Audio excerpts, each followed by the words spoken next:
Всем добрый день, я Елизавета, я нейропедагог, и я рассказываю все о развитии детей. И сегодня я хочу рассказать вам, поговорить с вами, вернее, о важности личного свободного времени у ребенка. Взрослые очень часто стремятся максимально заполнить это время. Это может быть школа, кружки, коррекционные занятия. И знаете, порой при виде детского расписания я в процессе изучения его уже устаю. То есть пауза у ребенка есть только на сон и еду. И о чем нам это говорит? Ребенок постоянно следует соблюдению правил, инструкций и слышит постоянно назидание. И в результате он учится ориентироваться не на свои ощущения, а на ожидания окружающих. Мозг ребенка учится не чувствовать, а он больше подстраивается. И на это уходит огромный ресурс. Он постоянно адаптируется к требованиям взрослых, но при этом постепенно теряет связь с собой, со своими желаниями, интересами и внутренними ориентирами. Причина основная – это истощение нервной системы, где требуется восстановление, которое ребенку просто недоступно. Кто-то выдерживает дольше, а у кого-то проявляются периодические срывы адаптации. И они проявляются уже у всех по-разному.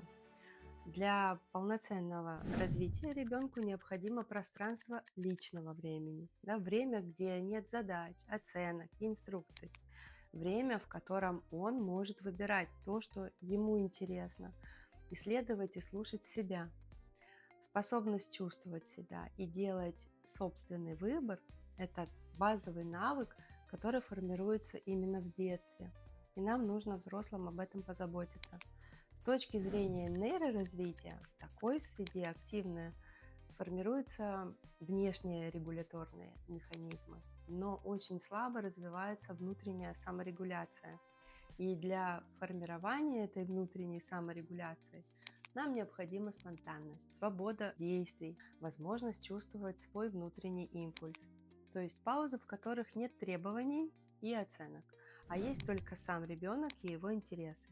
И именно в эти моменты активно включаются лобные доли, которые отвечают у нас за принятие решений, и системы телесной чувствительности, то есть ребенок себя лучше чувствует, нейронные связи, отвечающие за осознание себя. Тем самым мозг ребенка получает опыт, то есть он чувствует, он выбирает и он действует. Да, то есть его я проявляется здесь. Далее мы поговорим о последствиях дефицита свободного времени у ребенка. При постоянной ориентации на ожидания взрослых ребенок хуже распознает свои желания и свои сигналы тела. Он может испытывать трудности с инициативой, становится либо чрезмерно послушным и безинициативным, либо он становится протестным. То есть он испытывает внутреннее напряжение и утомляемость очень сильную. И это не проблема поведения ребенка, это сигнал о недостатке пространства для формирования внутренней опоры. То есть нам нужно понимать, что внутренняя опора формируется всегда при поддержке взрослого, теплого, контактного, который может дать ребенку возможность отдохнуть, переключиться, позволить ребенку почувствовать себя важным и любимым в моменты ничего не делания. И для этого взрослому самому необходимо иметь навыки, способности расслабиться и отдыхать. А тут у нас очень часто проблемы. То есть здесь есть очень глубокая взаимосвязь. Взрослый, который не умеет отдыхать, просто не способен дать ребенку то, что он не имеет сам. То есть здесь мы можем понимать, что существует определенное количество вопросов, которые взрослые родители могут задать сами себе, для того, чтобы получше понять ситуацию и самих себя тоже. То есть есть ли у ребенка ежедневное время без задач и инструкций? Видите ли вы его в его расписании? Присутствуют ли в его расписании занятия без оценки результата? Как мой ребенок любит проводить свое личное свободное время? Вообще вам об этом известно, вы проводите с ним вместе, либо вы даете ему пространство. И сколько времени я провожу со своим ребенком вместе, и при этом мы просто отдыхаем и радуемся жизни. Умею ли я сам отдыхать и могу ли я передать этот навык своему ребенку. Свободное наше личное время – это не пустота. Это нейрофизиологическая необходимость для гармоничного развития детей и восстановления нервной системы. И у взрослых это также происходит, их также касается. Для ребенка с несформированностями, то есть с особыми детками, да, личное время такого ребенка особенно важно, потому что его нервная система постоянно работает в режиме перегрузок.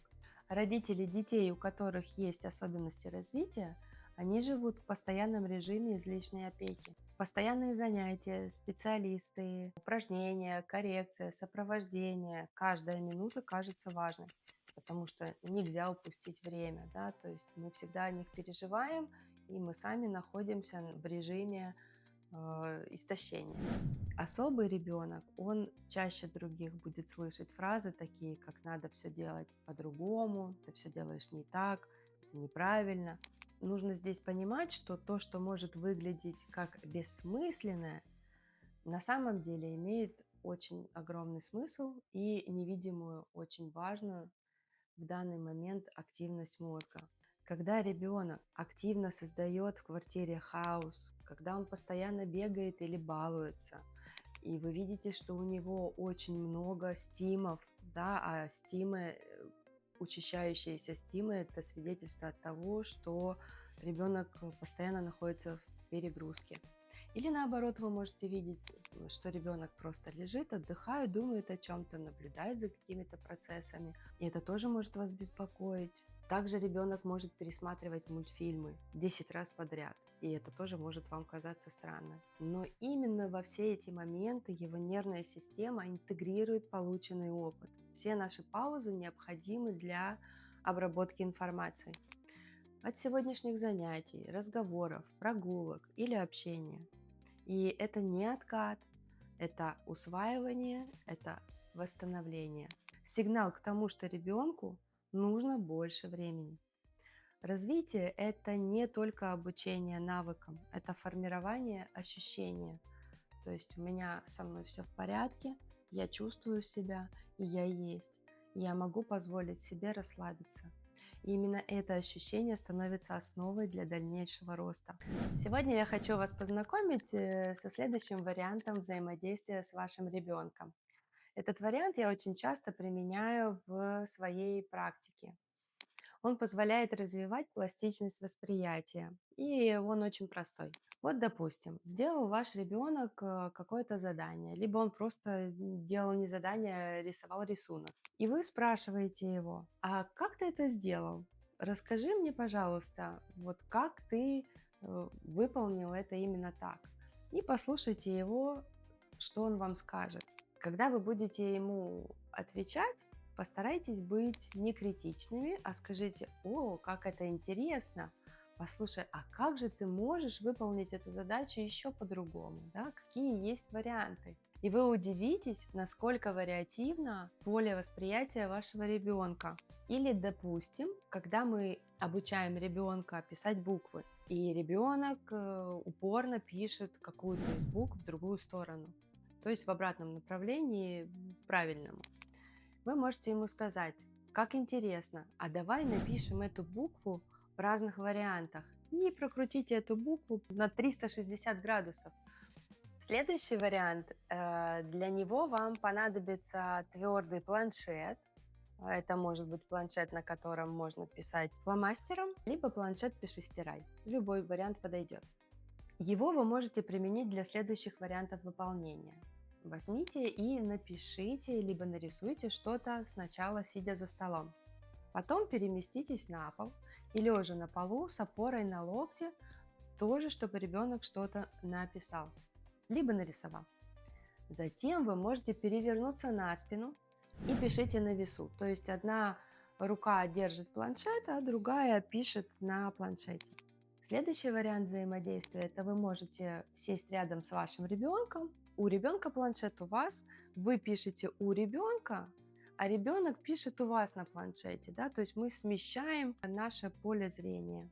И потом вы удивитесь, насколько вашему ребенку, во-первых, это понравится вам, и вы увидите, что перебрав все варианты, ребенок вам укажет на верное написание буквы, если вы работали так с буквой, либо вы просто покажете, ну, просто для вас это будет игра.